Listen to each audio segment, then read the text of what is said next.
नमस्कार दोस्तों, मेरा नाम है चिराग गोठी। मेरे साथ है फारूक माब हैदर, सीनियर जर्नलिस्ट हैं।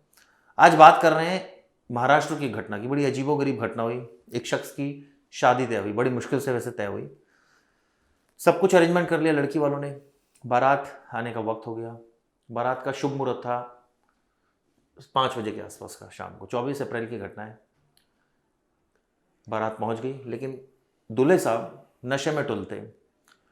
और जहाँ बारात लड़की के घर पर पहुंचनी थी, पहले शुभ मुहूर्त निकलना था, पूजा पाठ होनी थी, उससे पहले ही अपना दूल्हे साहब डांस करने लगे अपने दोस्तों के साथ। और इतना डांस करते रहे कि कई बार उनको खींचा गया कि जी शादी है आपकी, आ जाओ। वो नहीं माने। अब ऑब्वियसली ये बात लड़की वालों को बड़ी नागवार गुजरी कि इतना नशे में दूल्हा जिससे शादी हो रही लड़की की, क्या भविष्य होगा उस लड़की का। हालांकि उनको पहले पता नहीं था ये बात कि इतना ज़्यादा ड्रिंक करता है। शुभ मुहूर्त निकल गया, यानी कि 8 बजे का था। 8 बजे तक डांस करते रहे। उसके बाद जब थोड़ी उतरी तो पूछा गया कि भाई वजह क्या है, क्यों आपने ऐसा किया। तो फिर लड़ाई हो गई। फिर लड़के वालों ने कहा आप हमारी बेइज्जती कर रहे हैं, हमारे बेटा जो है। तो उन्होंने कहा ऐसे बेटे का क्या करना जो इतना होनहार हो, यानी कि जो शराब के नशे में यही भूल गया कि उसकी शादी है, और इतनी शराब पी ली कि हालत ख़राब हो गई। बहरहाल लड़की के फादर को ये फील हुआ कि बहुत ज़्यादा अपमान हो रहा है उसका, और इस सेंस में उसने जो है वो अ, अपनी बेटी जो वहाँ थी उससे पूछा कि भाई कोई लड़का मंडप में कोई पसंद है। तो उसने एक लड़के की तरफ इशारा किया। अब हो सकता है पहले से दोनों की जानकारी रही हो, वॉट। उस लड़के से उसकी शादी कर दी उसी समय। अब जो लड़का जो पिटा था, यानी जो दूल्हे थे, असली दूल्हे, पहले वाले दूल्हे, दूल्हा नंबर 1 जिसको कह सकते हैं, वो भी नहीं माने। अगले दिन उन्होंने भी शादी कर ली। तो बड़ी अजीब गरीब कहानी है कि उन्होंने भी दिखा दिया कि देखिए मैं शराब तो पीऊंगा, लेकिन आपको लग रहा था मेरी शादी नहीं होगी, मेरी शादी हो गई। कुछ ऐसा ही। देखिए, अक्सर क्या होता है कि जब शादियां होती हैं तो हम लोग आपस में कई बार इस बात को डिस्कस भी करते हैं कि जब शादी होती है तब सारे एंजॉय कर रहे होते हैं सिवाय दूल्हे को छोड़ के, क्योंकि दूल्हा बेचारा सेहरा बांधे हुए है, शेरवानी पहने हुए है या फिर मंडप में बैठा हुआ है। तो वो अपनी आंखों से देखता है कि सारे लोग डांस कर रहे हैं, सारे लोग खाना खा रहे हैं, मस्ती कर रहे हैं, वो बेचारा बैठा हुआ है क्योंकि उसकी आज शादी है। लेकिन ये पहला ऐसा दूल्हा देखा हमने जिसने कहा कि नहीं, मैं खुद भी इंजॉय करूंगा, और इंजॉय भी ऐसा करूंगा कि मतलब बेहिसाब शराब पी उन्होंने, और इतनी शराब पी कि खुद को संभाल भी नहीं पाए, और फिर उसके बाद उन्होंने डांस करना शुरू कर दिया। तो ये चीज़ें हुई। लेकिन इसमें जो सबसे हैरान करने वाली चीज़ है कि लड़की को उसी मंडप में दूसरा दूल्हा मिल गया। अमूमन इस तरह की चीज़ें हम लोग पुरानी फिल्मों में देखते हैं, या फिर जो हमारे पिताजी या दादाजी हैं इस तरह के किस्से सुनाते हैं कि उनकी शादी थी, वो ऐसा हो गया, फिर वहाँ पे खड़े किसी आदमी ने उनसे शादी कर ली। तो लेकिन आज की ज़िंदगी में जब हर आदमी अपनी पसंद और नापसंद को लेके इतना मतलब सजग रहता है कि वो अपनी पसंद से ही चीज़ें करेगा, तब कोई ऐसा लड़का जो किसी ऐसी लड़की से शादी कर लेता है जब उसकी शादी किसी और से होने वाली थी। तो ये एक बहुत बड़ी बात है। इसकी एक वजह ये हो सकती है कि भाई वो उनको पसंद करते रहे होंगे, लेकिन फिर भी इतना बड़ा डिसीज़न मिनटों में ले लेना बहुत बड़ी बात है। और मतलब मुझे लग रहा है शायद पहले से वो लड़की या तो किसी और को पसंद करती होगी, या कोई ऐसी बात रही होगी। जैसे रैंडमली तो कोई लड़का ना तो तैयार होगा और ना, ये तो बड़ी विचित्र स्थिति हो जाएगी कि आप, अच्छा आप शादी करेंगे, ये तो ऐसी बात होगा। ऐसा तो कोई नहीं तैयार होगा। या तो लड़की को पहले से अच्छा लगता होगा, उसके माँ बाप वहाँ आए होंगे, और हैंड टू हैंड चीज़ें फाइनलाइज हो गई। जैसे होता है ना, कतार में हम भी हैं काइंड ऑफ, कि दूसरे नंबर का था कि भाई चलो उसकी शादी इससे नहीं हो पा रही थी, लेकिन फाइनली अब दिखा कि भाई ये लड़का तो बिल्कुल ही बेकार है, चलो इससे कर देते हैं। और वो तैयार भी हुए लड़के लिए। लेकिन दूल्हे साहब भी नहीं माने, जो नशेड़ी दूल्हे साहब थे, वो अगले दिन जाके शादी करके आए। ये दिखा कर आए कि देखिए मैं शराब तो पीऊंगा, गलती करूंगा, लेकिन मैं हल्का नहीं हूँ। आप मुझे बहुत लाइटली मत लीजिएगा, मेरी भी शादी हो सकती है। ये तो बिल्कुल वैसे हो गया कि ठुकरा के मेरा प्यार मेरा इंतकाम देखेगी।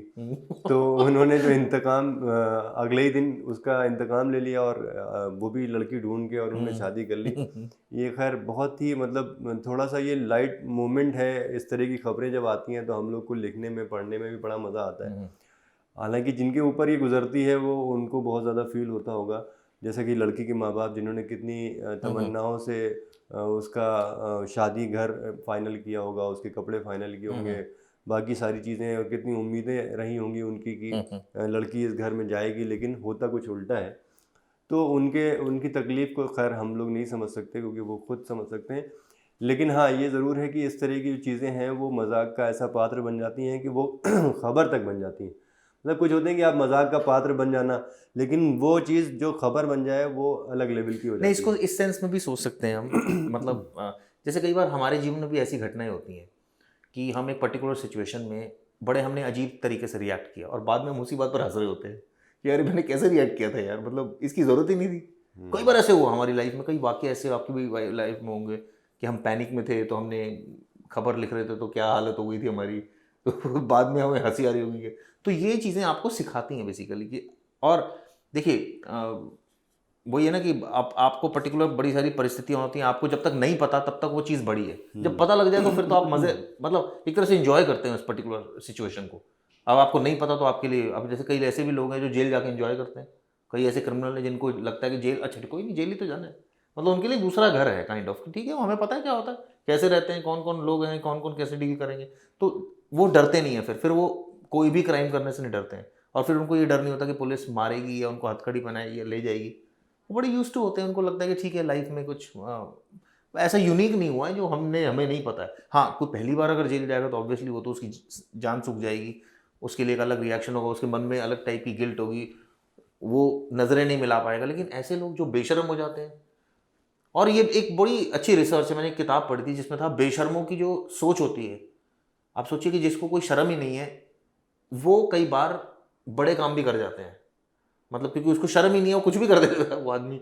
आप 50 बार सोचेंगे, हम 50 बार सोचेंगे कोई काम करने में, लेकिन जो बेशर्म है वो कहेगा कोई नहीं, क्या हो गया, फिर क्या हो गया, फिर क्या हो गया, इससे क्या फर्क पड़ता है। ये जो एक पेट लाइन है ना, तो ये बहुत ज़्यादा जो है निकलती है। तो इस केस में भी ये था कि वो बेशर्म था, इसलिए अगला गया कि ठीक है मैं शराबी तो पीता हूँ, कोई मैंने किसी का मर्डर थोड़ी कर दिया है, बिल्कुल। तो लो मैं शादी कर लेता हूँ। और जब जैसे कि आपने कहा कि जब ये चीज़ें हो रही होती हैं तब नहीं लगता कि ये इतनी बड़ी चीज़ है, हाँ। लेकिन जब ये वक्त गुजर जाता है और आदमी पीछे पलट के देखता है तो लगता है कि हाँ यार ये तो बड़ी मतलब बड़ी चीज़ थी, भले वो अच्छी हो या बुरी हो। जैसे मैं आपको एक एग्जांपल देता हूँ कि साल 2011 की बात थी और हम लोग ऑफिस में काम कर रहे थे अपने अपने, तो उस टाइम पे क्रिकेट वर्ल्ड कप चल रहा था और श्रीलंका के खिलाफ इंडिया खेल रही थी फाइनल मैच में। तो जब धोनी ने छक्का मारा और हम जीत भी गए वर्ल्ड कप, तब मुझे ये फीलिंग नहीं थी कि मतलब हम वर्ल्ड कप जीत गए, वैसा एक्स्ट्रा कोई एक्स्ट्रा ऑर्डिनरी फीलिंग नहीं आई। मुझे लगा कि एक सामान्य मैच जैसे बाकी जीतते हैं वैसे ये मैच जीत गए। लेकिन जब चीज़ें गुजरती गई, वक्त गुजरता गया, तो उसका एहसास होना शुरू हुआ कि हाँ ये बड़ा मैच था, ये वर्ल्ड कप जीता है इंडिया ने। तो इस तरह की चीज़ें जैसे हमारी ज़िंदगियों में भी ऐसा होता है कि कुछ चीज़ें हो जाती हैं तब हमें इतनी बड़ी नहीं लग रही होती हैं, भले वो अच्छी हो या बुरी हो। जैसे आपको किसी नौकरी से निकाल दिया गया, तो अब आपको ये फील नहीं हुआ कि यार, मतलब आपको अफसोस हुआ, लेकिन ये नहीं पता था कि यार बताओ मेरे साथ ही ऐसा क्यों होता है। फिर जब आपको नौकरी से निकाला गया, आपने दूसरी नौकरी के लिए तलाश किया और फिर आपको कुछ अच्छा अपॉर्चुनिटी मिल गई, तो आपको लगता है चलो ठीक है, जो भगवान करता है अच्छा के लिए करता है, जो ऊपर वाला करता है अच्छे के लिए करता है, तब आपको उतना रिग्रेट नहीं होता है। तो अब जैसे इस केस में क्या हुआ कि शादी किसी की किसी से होनी थी, लेकिन दोनों की अलग अलग शादी हो गई। तो हो सकता है कि उनकी ज़िंदगियां आने वाले वक्त में अच्छी भी थी, तो उनको भी लगे कि हाँ ठीक है यार, जो भी हुआ अच्छा हुआ, मुझे एक अच्छा पति मिल गया, मुझे एक अच्छी पत्नी मिल गई। तो ये भी हो सकता है। हाँ, इसमें आपने एक्चुअली 3 बातें मिक्स कर दी जो मुझे लगा। एक तो इसमें जैसे बात थी जो मैंने कही कि बेशर्म होने के बाद आप बहुत सारे काम कर लेते हैं। इसमें एक आपने बात की कि कई ऐसी परिस्थितियाँ आती हैं जिसमें आप पहले आप वो झेल लेते हैं, उस समय आपको उसका रियलाइजेशन नहीं होता, बाद में उसको रियलाइजेशन होता है कि भाई एकदम यार ये तो बहुत बड़ा हमने, जैसे आपने कई बार मैच, जैसे मैं क्रिकेट खेलता हूँ, मैंने 100 बना दिए, ठीक है नॉर्मल बना दिए, लेकिन बाद में लगता है ये बड़ा क्रूशल मैच था, ये तो मैंने बहुत अच्छा स्कोर किया। ये कई बार अपने अवार्ड देखते हैं, ये देखो यार ये मुझे अवार्ड मिला था, उस समय चाहे नॉर्मल आप हो कि ठीक है मैच जीते काइंड ऑफ। तो ये तो होता ही है, ह्यूमन टेंडेंसी है और ये चीज़ें चलती रहती हैं। तीसरी बात जो आपने इसमें और ऐड की कि जब परिस्थिति इस तरह की आती है तो इंसान जो है वो ऑब्वियसली बहुत ज़्यादा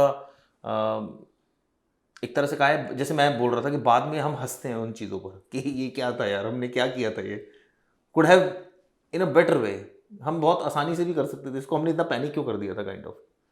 तो ये तीनों ऐसी बातें हैं जो इस केस से जुड़ी हुई हैं, जिसमें आपने देखा कि एक हमें हंसी आ रही है क्योंकि एक परिस्थिति ऐसी बनी हुई थी कि यार ये क्या हो गया, लेकिन हैदर भाई ने जो बात बोली कि पेरेंट के मन में क्या बीत रही होगी उस समय कि उनकी बेटी के साथ ये क्या हो गया ड्रामा। फिर तीसरा कि बेशर्म करेक्टर के बारे में आपको पता चला। तो इस तरह की जो शादी होती है ऑब्वियसली उसका फेट जो है, और हो सकता है कि अब भाई अच्छा ही हुआ हो, जो कहते हैं ना एक जुमला है कि भाई जो हो रहा है अच्छे के लिए हो रहा है, तो हो सकता है अच्छा ही हुआ हो। तो ये कहानी मुझे लगता है इस सेंस में देखनी चाहिए, सारे एस्पेक्ट्स इसको देखना चाहिए। बिल्कुल। और हम ये दुआ करेंगे कि चलिए ठीक है, जिन्होंने जिससे भी शादी की वो खुश रहें। वो खुश रहें, और ताकि उनकी ज़िंदगी में कोई रिग्रेट ना रहे। कल हम फिर आएंगे एक नए टॉपिक के साथ, तब तक के लिए नमस्कार। शुक्रिया।